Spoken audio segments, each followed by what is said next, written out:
talk about the best non-quarterbacks available in the transfer portal. Who would win between 1997 Michigan and 2020 Alabama?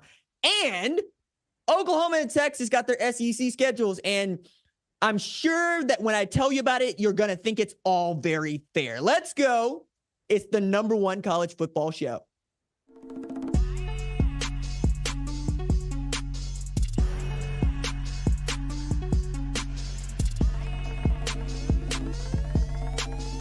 What's up, kinfolk? Welcome to the #1 college football show. I am your host, RJ Young. Thank you for watching on the Fox Sports app, YouTube, or listening wherever you get your podcasts. As I said on the show at the top, we're going to talk about 97 Michigan versus 2020 Alabama. We're going to talk about the best non-quarterbacks in the transfer portal in this 2024 class. But I want to talk about the SEC. In particular, I want to talk about two teams that are joining the SEC, as we got to see what their schedules actually look like. Now, we've done a segment like this in the past, but now we got dates and days. And I got to believe that right off the top, if you are the SEC schedule maker and you find yourself walking through downtown Austin, you should not be paying for drinks. You should not be paying for drinks. Everybody should high five you, and they should just give you a Longhorn t-shirt, because that's how these schedules feel, all right? I'm going to start with Oklahoma on this one, because I'm looking at this Oklahoma schedule. And while 2020 Arkansas might be like Crimea River, RJ, and you know what? I got it. I understand that schedule was garbage, and I hate it for y'all. But this, I mean, let me just get into this. We got Tennessee at home. All right. You know what I'm saying? It's not too late for Tennessee to go ahead and hire Butch Jones, and we can bring Eric Striker back on the sideline, and we can do what we did, at Neyland. But, Josh Heupel got to come home and, got to lead him on the pat on the behind saying you're doing a good job. It's not Oklahoma. You know what I'm saying? That's going to be #1 on that one. But that's off the top, because they moved the Georgia game away from us because Georgia ain't want to come over here to start. I get, you know what I'm saying? We get that in a little bit. And then at Auburn. And while I don't think that Auburn is nobody, Auburn gave Georgia and Alabama the what for and the how now. You know what I'm saying? Like, it's a 6-6 team that could have just as easily been 8-4 with two of the best wins in college football this season. And that's in Hugh Freeze's year 1. Now, this is also an Auburn team that got stomped out by New Mexico State at Jordan-Hare. And I still don't know what to do with that one, because Jerry Kill is defending one of his players urinating on a logo at University of New Mexico, but also can go to Auburn and win by 3 touchdowns. Like, New Mexico State is a wild ride. But you know what? So it's Auburn. It's a wild boy. It's a wild boy. And that's first SEC challenge for Oklahoma on the road. Then we got Texas, right? That's at the Cotton Bowl. And I'm glad to see that they're renovating the Cotton Bowl, because you ain't never been to the Cotton Bowl. It's in the middle of the Texas State Fair. And the Texas State Fair don't really take care of the Cotton Bowl. I've been down to the Cotton Bowl for Oklahoma, Texas, been down to the Cotton Bowl to see Lionel Messi and Ronaldo both play. I ain't had a good time, because Cotton Bowl ain't that much fun to sit around in. I mean, you still pissing at a trough, okay? I'm glad to see that they're going to elevate the level of prestige for this game now that Oklahoma and Texas have joined the SEC. Then you got South Carolina. It ain't that South Carolina is bad. It's not that South Carolina is good. It's that South Carolina is tough. So, like, all 4 of these games start. They tough. Ain't no easy wins in here. Ain't no Vanderbilt in the first half of this schedule. And then there's at Ole Miss, who went 10-2 and only losses to Georgia and Alabama this year. They going to play in a New Year's Six bowl game. Then there's at Missouri. Also, really great SEC football team in 2023. They're playing in a New Year's Six bowl game. They're playing Ohio State in the Cotton Bowl. Then there's Alabama, who's playing the college football playoff and who everybody and their mama is picking to beat the #1 team in the country. Then there's at LSU. See, now, this is kind of like putting mayonnaise on my brisket. It's like putting ketchup in my orange juice. This is like putting artisanal on my beer. Either you're trying to kill me, or you're trying to insult me. Either way, I ain't got no choice but to take that personal and punitive. What the hell is the schedule? Tennessee at Auburn, Texas, South Carolina at Ole Miss, at Missouri, Alabama at LSU. Jiminy Christmas. Now, I was trying to tell folks that I was not excited about Oklahoma joining the SEC, because I like winning 10 games. I like going 12-2. I like running the conference. Big 12 be damned. But you know what? Oklahoma fans have always thought themselves to be SEC members, because if you know anything about your Oklahoma history, yeah, okay, we fit right in. But also because, got tired of carrying the Big 12. Texas wasn't really doing its job, hadn't been doing its job for about 15 or 18 years, quite honestly, 2009. So, 14 years, finally got back on the good foot for the first time in forever. But yeah, Oklahoma fans, they wanted to move to the SEC. And I'm like, hey, dog, I don't know that we want them problems week in and week out. You know what I'm saying? Like, the Big Ten feels like an easier fit right now than the SEC, because it's really Ohio State and it's Michigan. Like, Penn State is shown. It's Penn State. You know what I'm saying? They'll go beat Auburn, but we not Auburn. We Oklahoma. You know what I'm saying? Nebraska's still on the floor. Iowa doesn't have an offense. I can keep going here. You know what I'm saying? To say nothing of what, Oklahoma fans would give to play a Lincoln Riley USC team right now. But this schedule is bunk. Like, I got no choice but to say, bring it. I ain't got no choice but to say, all right, let's get on the good foot. Let's go to work, because they're trying to kill us in year one. They've thrown everybody but Georgia at us. By the way, if you're going to do something like this, SEC schedule makers, and you're going to troll the University of Oklahoma, throw Georgia in the mix. I mean, leave no doubt here. Okay? Let everybody know that we have picked Oklahoma to be the only team in the entire college football world to have this schedule. Good Lord. At LSU, Bama, Mizzou, and Ole Miss to finish the year? All right, fine. Hey, Jackson Arnold, dog, look, this is a Heisman schedule right here, dog. If you can get it done, man, ain't nobody going to turn down nothing but this turtleneck that they got on. But good night. So we got that to look forward to. Meanwhile, down south at the highfalutin University of Texas, they got Mississippi State to open. Who is Mississippi State? To be quite clear, who is Mississippi State? Then they got Georgia, all right, but they get Georgia at home. Love to get Georgia at home. Y'all ain't got to go on the road to Athens. Then you get Florida. Florida ain't nobody. I mean, Billy Napier right now being negatively recruited by God. You know what I'm saying? Like dude said, God told me that I'm supposed to go to Texas, meaning he's not supposed to go to Florida. Talk about being negatively recruited. Damn, I don't know how you're going to come back from that one. But DJ Lagway might be a dude, you know what I'm saying? But Florida, they've lost some dudes. Chris Marshall gone, Princely Uman Malin is gone. I'm just saying. Kentucky, fine. Brock Vandagriff, I love Brock Vandagriff. I think he's great. I think that Mark Stoops has been doing a damn great job, but it's still Kentucky. It's still Kentucky. And what has Kentucky won? I'm saying, to paraphrase Dan Lanning, when is the last time that Kentucky affected winning in that conference? Okay. At Vanderbilt. Why do we get to call Vanderbilt an SEC opponent now? Yeah, AJ going to LSU, and I get that, right? London Humphreys, he looked like Ole Miss. But who is, no disrespect to Clark Lee. I understand y'all love y'all some Clark Lee, but only thing that Vanderbilt be contribute to the SEC is its money. Glorified donors to the SEC cause. But y'all get the Commodores. Y'all get to go to Nashville. It's not even a road game. That's Nashville. That's Vanderbilt. You're going to have a road game. You got to play the Titans, not the Vanderbilt Commodores. Okay? The Commodores ain't been relevant since Lionel Richie was the lead singer. At Arkansas. Man, I love me some Sam Pittman. I really do. And that dude wants to be the head coach of Arkansas more than anybody else in the world. I swear for the Lord, because he hired Bobby Petrino to be his offensive coordinator. You want to talk about looking over your shoulder. And then you bring in Taylor Green because you're losing KJ Jefferson. You lost Rocket Sanders to South Carolina. And as bad as I want Arkansas to be good, they're not. You got to go to Arkansas. Fine. And then the one game that everybody and their mama want to see, y'all playing Texas A&M. And to make Texas A&M feel good, y'all got to go to A&M before y'all got to go to DK, or they got to go to DKR. And you get Oklahoma in the Cotton Bowl. This schedule feels very Bama-ish. Feels very Georgia-ish. You know what I'm saying? Feels like the schedule makers are like, well, we would like to make the road as clean as possible for Texas to get to the SEC championship game in their first year. Because that's what this looks like. Like, I'm looking at this. Put it another way.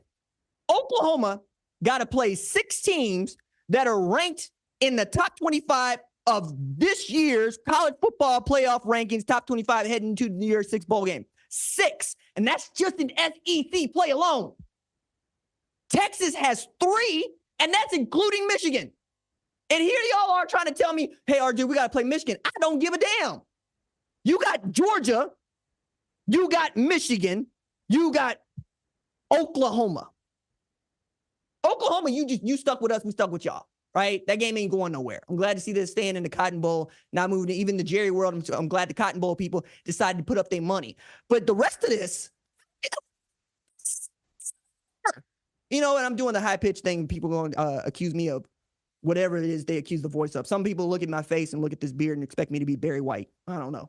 But point here being, I got no choice but to feel some kind of way about this. Okay? That's the flagship down there in Texas, right? That's they think they big and they bad. We just wanted to play good football teams. But now we got to bite off this in year 1 while they get that. I'm just saying, call it both ways. They don't seem like they want to call it both ways. Feels like they're trying to set Oklahoma up to fail, so Oklahoma's just going to have to run through this schedule and leave no doubt. And you know what? I hate that Oklahoma got this schedule as we go to a 12-team playoff. You know why?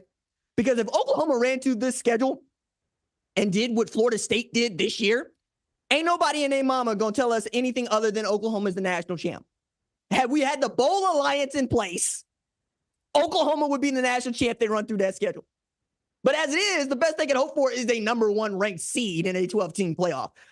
Of all the years to pull this out your keister, out your behind, and hand it to Oklahoma, you got to do it in the 12-team playoff format. Fine. Well, you know what? Whatever. Whatever. Oh, I'm beside myself because now I'm going to have to watch Texas people try to tell me that they play a tough schedule because they got to play Michigan. Michigan might want to buy y'all out of that game. Y'all ain't been paying attention to Michigan non-conference games. They don't give a damn. They don't want none of y'all. Y'all might not have to play that. But given that might be a national championship game, they might keep it on the schedule. You know what I'm saying? Hey, we might have to play Michigan back-to-back years. So Oklahoma had Clemson, Alabama, and LSU, and Georgia. 4 out of 5 years. Finished the year. Don't tell me about what you might have to do against Michigan, who ain't won no national championship since 1997. It's the number 1 ranked team in the country, and everybody picking number 4 Alabama to beat them. Get out of here with that. All right, let me get up off Oklahoma playing 300% more ranked SEC opponents than Texas. And into the best non-quarterbacks who have entered their name into the transfer portal. I say non-quarterbacks because, well, this is a quarterback-driven, it's a quarterback-friendly show in a quarterback-driven sport. Okay? That said, you got 10 other dudes on the football field on the offense. You got 11 other dudes on the football field on defense. I want to talk about a few of those, right? So at number 5, I got former Texas A&M offensive lineman Chase Bisontis, Bisontis, who I think is going to be an outstanding addition to somebody. Like Michigan, he was really into Ohio State before A&M bit. Perhaps Coach Prime could pull another rabbit out of a hat and get another 5-star offensive line talent to Colorado. But I think that dude is absolutely going to affect winning at a high level. It's just about where does he end up picking.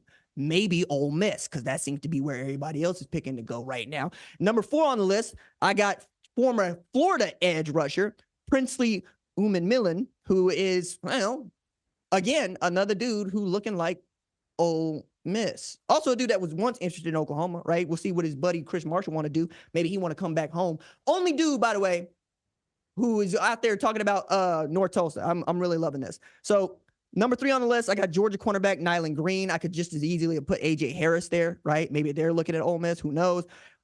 Former Oklahoma offensive lineman. I could have had 2 on here. I like Aaron Parks in this spot. I know a lot of people are going to put Caden Green in that spot. I understand. I've known Aaron for longer. I understand what Aaron is about, and I think that he's going to be a dude that affects winning at a high level. And then a number 1 on the list, Walter Nolan, who's the number 1 rated player in the transfer portal that doesn't play quarterback. Outstanding defensive tackle at A&M, had 4 sacks this year in his true freshman season. He is looking hard at going to the Grove, moving up to Oxford, along with some other dudes that have already decided that they want to transfer to Ole Miss. So I got him at 1. I got Walter Nolan at 1.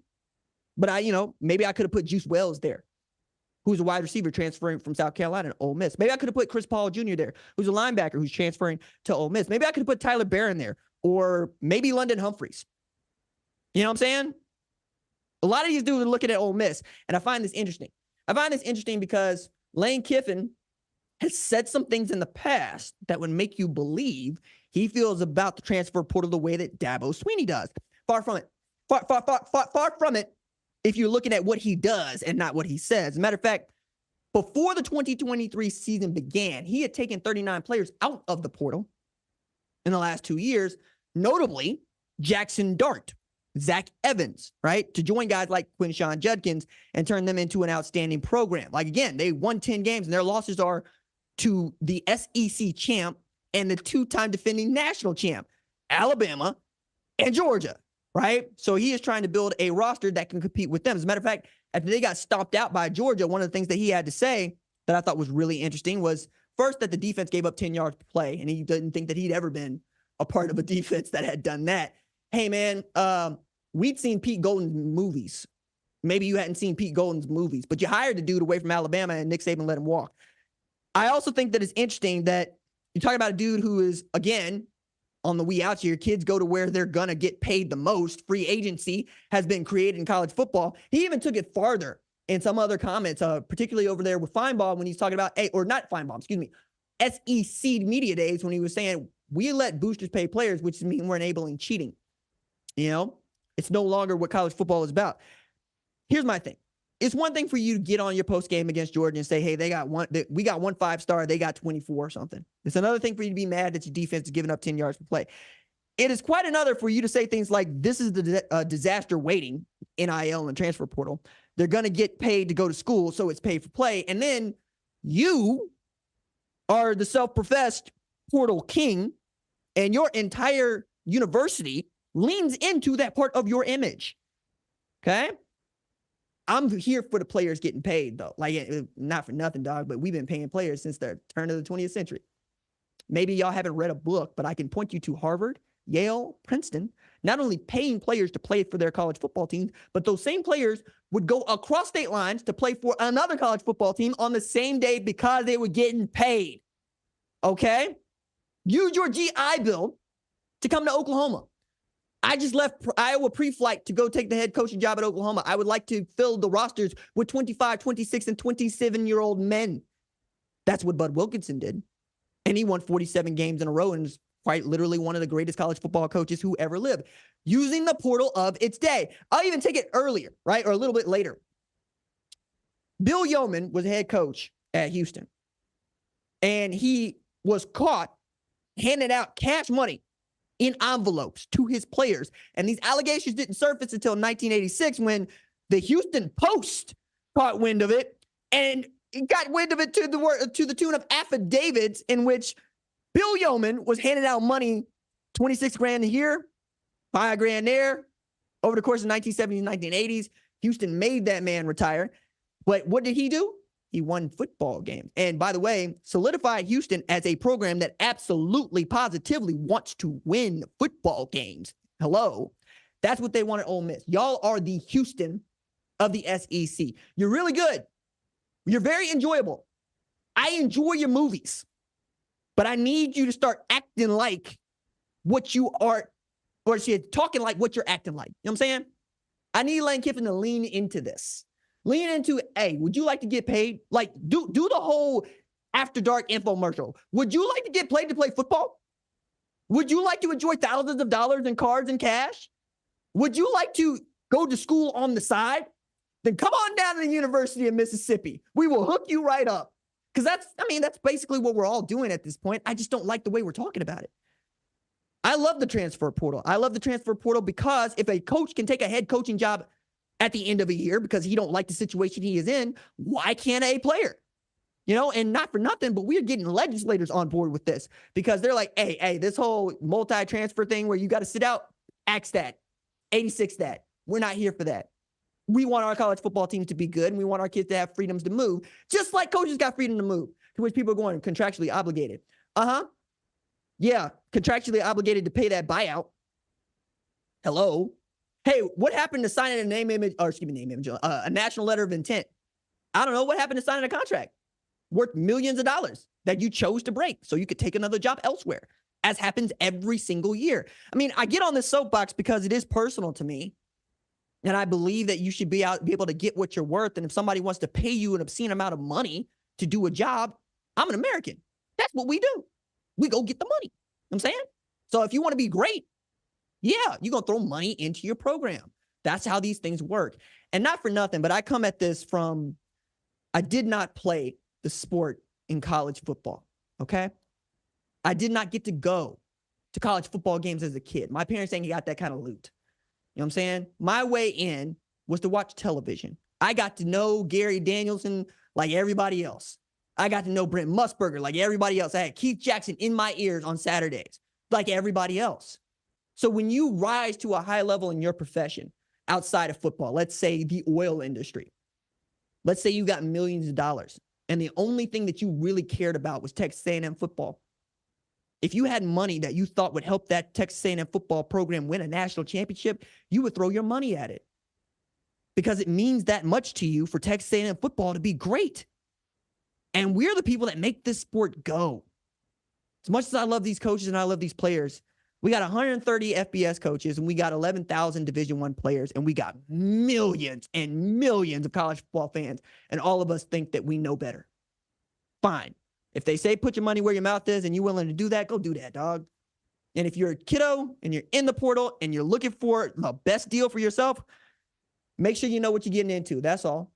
Outside of that, hey, Lane, seem like you cleaning up. Seem like Ole Miss is going to be about its business in 2024 as Oklahoma and Texas are joining up, and y'all get a piece of us. So, hey, just dial it back on the whole, hey, ruining college football bit. That's all I'm asking. Just don't do that no more. You can tell me that you don't like the way the sport is going, but that don't make you any different than Nick Saban, except, let me make this very clear. Nick Saban has been coaching football since 1971. Nick Saban has been winning at a high level in every decade since. The rules change, the players changed, the television rights changed, the conferences changed. Nick Saban continues to win football games. Man got on the days and said, do we want offensive football to be this? As, you know, got beat down by Texas A&M, got beat down by Ole Miss. You know what he did? Came back, won national championships. That's all I'm saying. I'm saying you could be mad about it. You can even talk about it like you don't like it, but don't go do it and then tell us that we're all in on it. We're in on it too. That's all. So let's be a family about this. You know, let's keep it in-house. Let's get control of what we got. Let's go watch some football. Let's go play some football. Let's go coach some football. All right.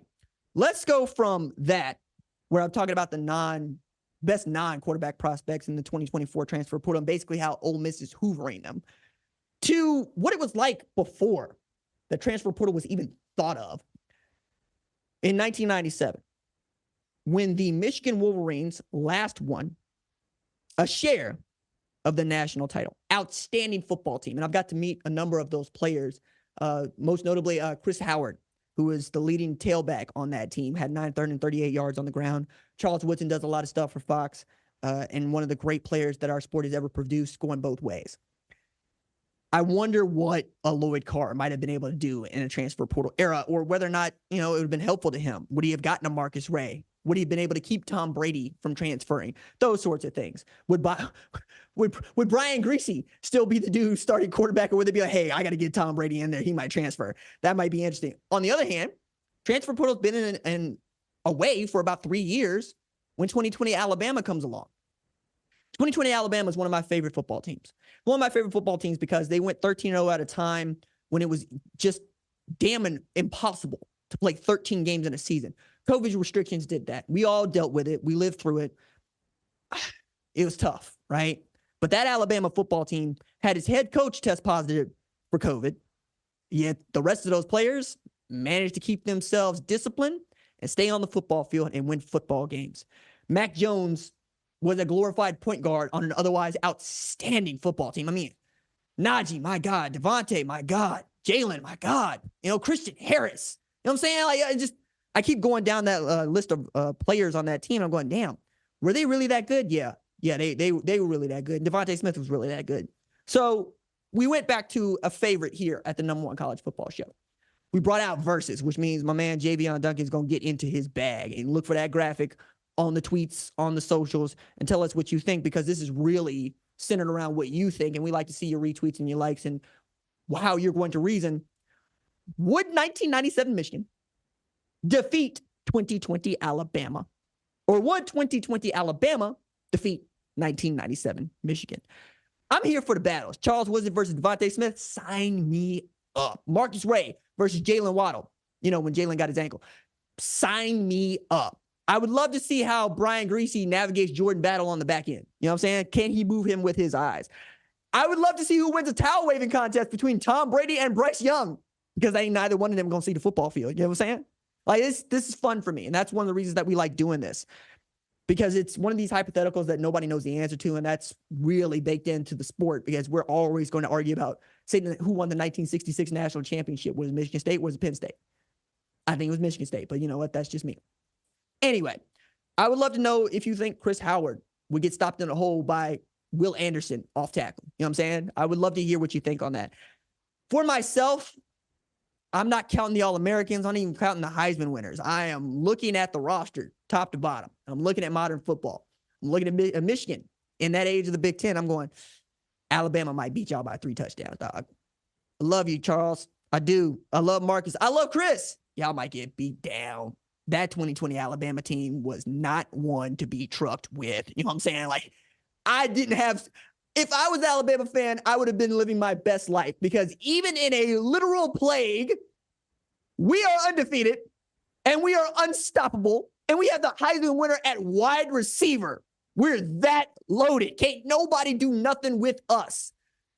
Can't say that about that 97 Michigan team. Why share the national championship? But you know what? I would love to see them line up, play each other, and see who won the football game. However, I don't think it's going to be that much different than Alabama playing Michigan in the Rose Bowl in the college football playoff semifinal. I will tell you why I think Alabama is going to beat number 1 ranked Michigan in the college football playoff semifinal when we come back on December 28th to do our college football playoff semifinal preview show, where we're going to take a look at Texas versus Washington, Michigan versus Alabama, go through the X's and O's of it, the X factors of it, the players in it, what the stakes are. Really excited about that show, because that is what we are built to do here at the number 1 college football show. We care about who is winning the national championship. We throw everything we have into that weekend, into those games, into the national title game itself. Really looking forward to getting back in front of the microphone and telling y'all what we think, and getting your opinions on what you think is going to happen and why. That said, again, we'll be going dark until December 28th. So this Thursday show is the last time you will hear from us until after Christmas. And that is going to do it for this episode of the number 1 college football show. Our number 1 college football show leads of screening are Jack Coakley and Torrin Westfall. They make us better in the film room. Production assistant Kiara Santana puts the special in our special team. Social producer Javion Duncan makes sure the recruits and the rivals see the cake we bake. Chaz Boulay is sending in the signals. Senior producer Catherine Cordaji sees the entire field from the booth. Lead producer Tyler Wojak calls the plays from the sideline, and the play snaps on my clap. We're going to be back December 28th, talk about the college football playoff semifinals. Until then, stay low, keep those feet driving. Deuces.